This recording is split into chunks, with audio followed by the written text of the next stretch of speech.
Hello everyone, welcome to our YouTube channel Visual Institute. My name is विकास जांगीड़। तो शुरू करते हैं हमारा रीजनिंग का special session part 2 alphabets lecture number 6।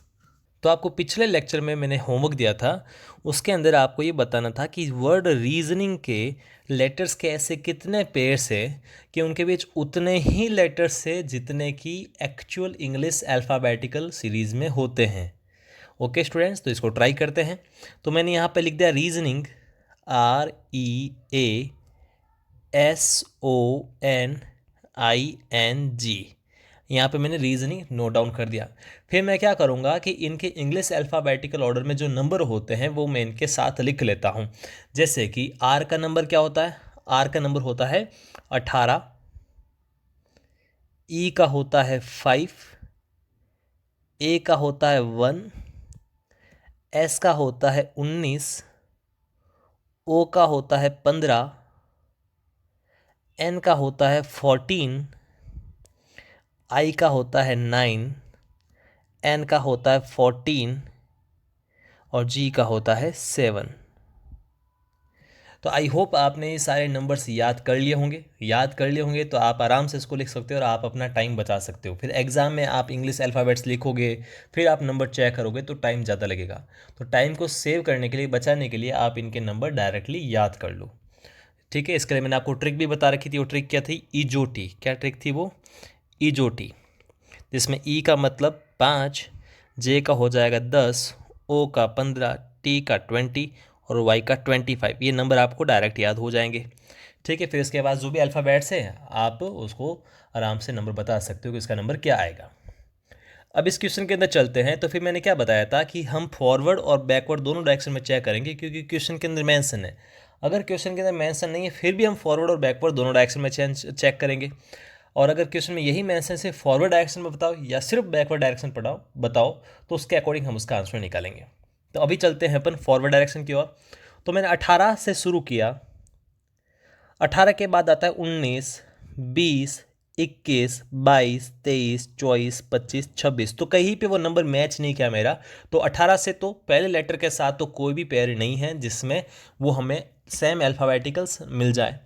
फिर 5 से शुरू किया तो 5, 6, 7, 8, 9, 10, 11, 12। तो 5 से भी अपन को नहीं मिला। फिर अपन ने ए से शुरू किया, यानी कि 1 से शुरू किया तो 1, 2, 3, 4, 5, 6, 7 मिल गया। ठीक है, तो ए और जी मिल गया, तो एक ऑर्डर पेयर अपन को मिल गया, एक पेयर अपन को मिल गया। फिर हम शुरू करते हैं एस से 19 से, तो 19, 20, 21, 22, 23, 24 नहीं मिला। फिर 15 यानी कि ओ से शुरू किया तो 15, 16, 17, 18, 19 नहीं मिला।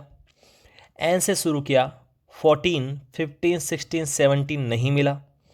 आई से शुरू किया 9, 10, 11 नहीं मिला। एन से शुरू किया 14, 15 नहीं मिला।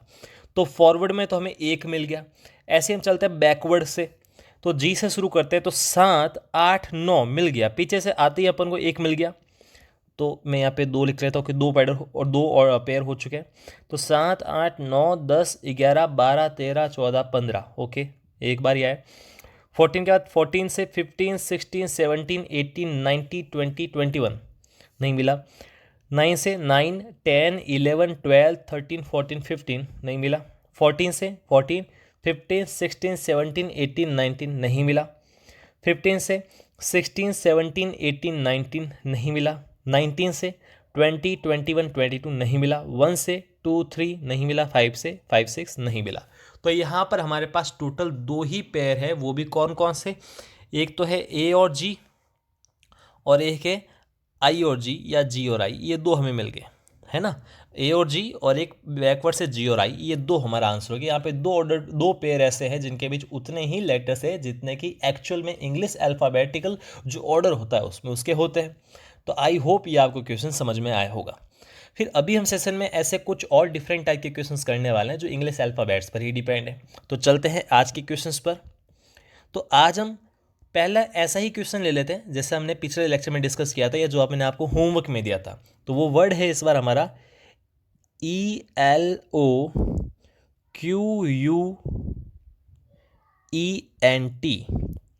इलोक्वेंट। तो इलोक्वेंट के अंदर आपको बताना है कि इसमें ऐसे कितने पेयर्स है जिनके बीच उतने ही लेटर है जितने इंग्लिश अल्फ़ाबेटिकल ऑर्डर में होते हैं। तो हम क्या करेंगे, सबसे पहले इनके जो भी नंबर है वो लिख लेते हैं जो इंग्लिश अल्फ़ाबेट्स में होते हैं। तो ई का होता है 5, फिर एल का कितना होता है, एल का होता है 12, ओ का होता है 15, क्यू का होता है 17, यू का होता है 21, ई का वापस 5, एन का 14 और टी का कितना 20। तो हम 5 से शुरू करते हैं, अपनी फॉरवर्ड डायरेक्शन से शुरू करते हैं। तो 5 के बाद आता है 6, 7, 8, 9, 10, 11, 12, तो एक भी नहीं मिला। फिर 12 से शुरू करते हैं, तो 12, 13, 14, 15, 16, 17, 18 नहीं मिला। 15 से शुरू किया, 15, 16, 17, 18, 19, 20 मिल गया। तो 15 यानी कि ओ और 20 यानी कि टी, तो एक पैर में मिल गया ओ टी। ठीक है। फिर 17 से शुरू करते हैं, 17, 18, 19, 20, 21 नहीं मिला। 21 से शुरू किया तो 21, 22, 23, 24 नहीं मिला। 5 से शुरू किया तो 5, 6, 7 नहीं मिला। 14 से शुरू किया तो 14, 15 नहीं मिला। फिर 20 तो लास्ट अल्फ़ाबेट हो गया, लेटर हो गया। तो फॉरवर्ड डायरेक्शन में हमें एक मिला। ऐसी बात करते हैं अपन बैकवर्ड डायरेक्शन की, पीछे से चलते हैं। तो टी से चले 20, 14, 20 के बाद 21, 22, 23, 24, 25, 26 तो नहीं मिला। फिर एन से 14 से 14, 15, 16, 17 मिल गया यहाँ से। तो एन और क्यू, पीछे से हमें क्या मिला, एन और क्यू, 14, 15, 16, 17 ऐसे मिल गया। फिर 18, 19, 20 एक ही मिला एन से। ई की बात करें तो 5 के बाद 6, 7, 8, 9, 10 नहीं मिला।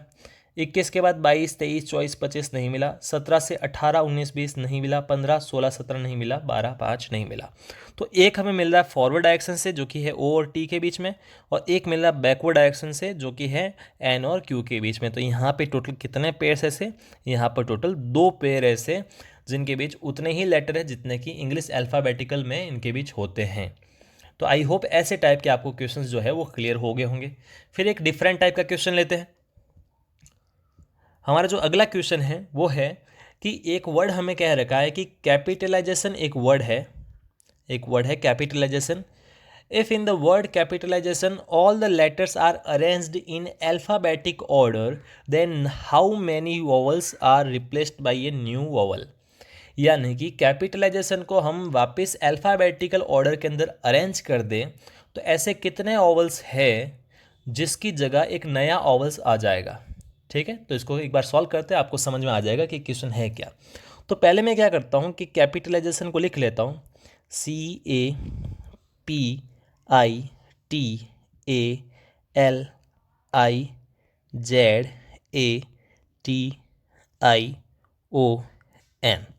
ये हमने वर्ड लिख दिया कैपिटलाइजेशन। अब हम क्या करेंगे, इसको अल्फ़ाबेटिकल ऑर्डर के अंदर जमाएंगे। तो अल्फ़ाबेटिकल ऑर्डर के अंदर जमाएंगे तो मैं क्या करता हूँ, जो सबसे छोटा लेटर वो पहला आएगा, यानी कि ए पहला आएगा। तो ए कितनी बार दे रखा है, 1, 2, 3 बार ए दे रखा है, तो हमने लिख दिया यहाँ पे 3 टाइम्स ए। ए ए ए ए के बाद कौन आएगा, ए के बाद आएगा सी। फिर सी के बाद कौन आएगा, तो सी के बाद हमारे पास मिलेगा आई, और आई कितनी बार दे रखा है, 1, 2 टाइम्स, यहाँ सॉरी 3 टाइम्स दे रखा है, 1, 2, 3 टाइम्स, 1, 2 एंड 3 टाइम्स दे रखा है आई। तो 1, 2 एंड 3 टाइम्स दे रखा है आई। फिर आई के बाद कौन आएगा, आई के बाद हमारे पास आएगा एल, और एल कितनी बार दे रखा है, एक बार, तो हमने एल लिख दिया। एल के बाद कौन आएगा, एन, और एन कितनी बार दे रखा है, एक बार, तो हमने एन भी लिख दिया। फिर आएगा ओ, ओ कितनी बार दे रखा है, एक बार। ओ के बाद कौन आएगा, पी, पी भी एक बार दे रखा है। फिर कौन आएगा, टी, और टी कितनी बार दे रखा है, 2 बार टी दे रखा है यहाँ पे। और लास्ट में कौन आ जाएगा, जेड। तो ये हमारा ऑर्डर हो गया, जो इंग्लिश अल्फ़ाबेटिकल सीरीज होती है वो हमारा ऑर्डर हमने फॉलो कर दिया। मैंने ये एक बात खास ध्यान रखी है कि कैपिटलाइजेशन के हर लेटर के नीचे लेटर आना चाहिए, जिससे हमें दिक्कत ना हो आंसर निकालने में। अब क्वेश्चन ये है कि जो कैपिटलाइजेशन के वॉवल्स है ना, उसकी जगह नए वॉल्स कहाँ कहाँ आ रहे हैं, ठीक है। तो कैपिटलाइजेशन के वॉल्स है कहाँ कहाँ, देखो एक ए यहाँ पर है, आई ए आई ए आई ओ, ये सारे यहाँ के ओवल्स हैं।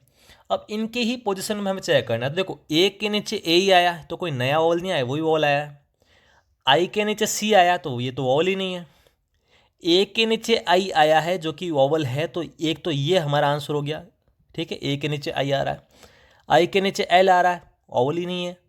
ए के नीचे ओ आ रहा है तो ये हमारा आंसर हो गया। आई के नीचे टी आ रहा है और ओ के नीचे टी आ रहा है तो ये हमारा आंसर नहीं। तो कितनी ऐसी पोजीशन है, यहाँ पर टोटल 2 ऐसी पोजीशन हैं जिसमें वोवल्स के जगह एक नया ओवल आया है, ठीक है। तो आई होप ये क्वेश्चन आपको समझ में आया होगा। सिंपल सा है, बहुत ईजी है, लॉजिकल है। बस आपको इतना सा ध्यान रखना है कि आपको इंग्लिश अल्फ़ाबेटिकल ऑर्डर अच्छे से याद होनी चाहिए। इसका एक तरीका और था कि अगर मैं नंबर लिख लेता हूँ तो फिर आपको अरेंज करने में दिक्कत नहीं आएगी, ज़्यादा सोचना नहीं पड़ेगा, नंबर वाइज आप सीधा लिख लो। ओके, ठीक है। तो हम चलते हैं अगले प्रैक्टिस क्वेश्चन पर। अब ये जो हमारा प्रैक्टिस क्वेश्चन है वो थोड़ा सा डिफरेंट है और इजी है, ठीक है। तो इसको पढ़ते हैं पहले। If all the letters of the word unidentified are arranged in the alphabetical order, then the position of how many letters will be remain unchanged। यानी कि अगर यूनिडेंटिफाइड वर्ड को मैं इसके लेटर्स को जो है अल्फ़ाबेटिकल ऑर्डर में अरेंज कर लेता हूँ तो ऐसे कितने लेटर्स होंगे यूनिडेंटिफाइड के जो अपनी पोजीशन चेंज नहीं करेंगे, मतलब जहाँ पहले थे वहीं के वही रहे, ठीक है। तो इसको बहुत सिंपल तरीके से हम करने वाले हैं अल्फ़ाबेटिकल नंबर से। अगर मुझे सबके नंबर्स याद है तो आपको क्वेश्चन बहुत ईजी लगने वाला है, ठीक है स्टूडेंट्स। तो इसको पहले यूनिडेंटिफाइड को लिख लेते हैं एक बार। तो यूनिडेंटिफाइड को लिखा UNIDENTIFIED,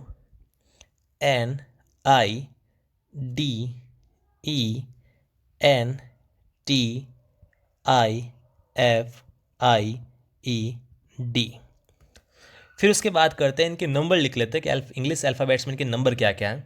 तो U का नंबर क्या है, U का नंबर है 21, N का है 14, I का है 9, D का है 4, E का है 5, N का 14, T का 20, I का 9, F का 6, I का 9, E का 5 एंड D का 4। ये मैंने यहाँ पे लिख दिया।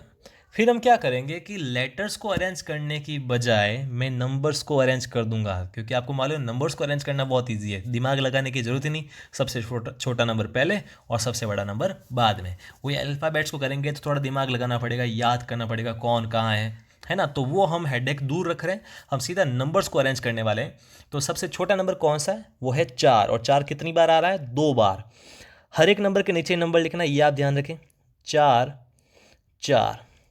फिर कौन है 5, और 5 भी कितनी बार आ रहा है, 2 बार, 5 5। फिर कौन है 6, फिर है 9, 9 कितनी बार आ रहा है, 9 आ रहा है टोटल 3 बार, तो 9 9 9। फिर कौन है 9 के बाद है 14, 14 कितनी बार आ रहा है, 2 बार, तो 14 14। फिर कौन है 20, और लास्ट में कौन है 21। तो कितना सिंपल हो गया। इसका अंदाजा आप इसी चीज़ से लगा सकते हो कि डायरेक्ट आंसर मिलने वाला कैसे, कि जहाँ जिस नंबर के नीचे वही नंबर मिल जाए इसका मतलब उसने अपनी जगह नहीं बदली है। 21 के नीचे 4 है, नहीं आंसर अपना। 14 के नीचे 4 है, रॉन्ग। 9 के नीचे 5 है, 4 के नीचे 5 है, 5 के नीचे 6 है, 14 के नीचे 9 है, 20 के नीचे 9 है, और फिर 9 के नीचे 9 है। तो ये अपना एक आंसर आ गया। 6 के नीचे 14, 9 के नीचे 14, 5 के नीचे 20, 4 के नीचे 21। तो हमारा आंसर कितना हुआ, 1, कि एक ही ऐसा लेटर है जो कि है कौन, आई के नीचे आई एक बार आ रहा है, तो वो हमारा आंसर हो गया। तो इसका आंसर कितना हुआ, 1, कि ऐसा एक ही लेटर है जिसने अपनी जगह जो है वो नहीं बदली। तो आई होप आपको ऐसे क्वेश्चन समझ में आए होंगे। हम बार बार ऐसे स्पेशल सेशन के अंदर इसमें मिलते रहेंगे। मिलते हैं अगली क्लास में रीजनिंग के एक नए टॉपिक के साथ। Thank you for watching this video.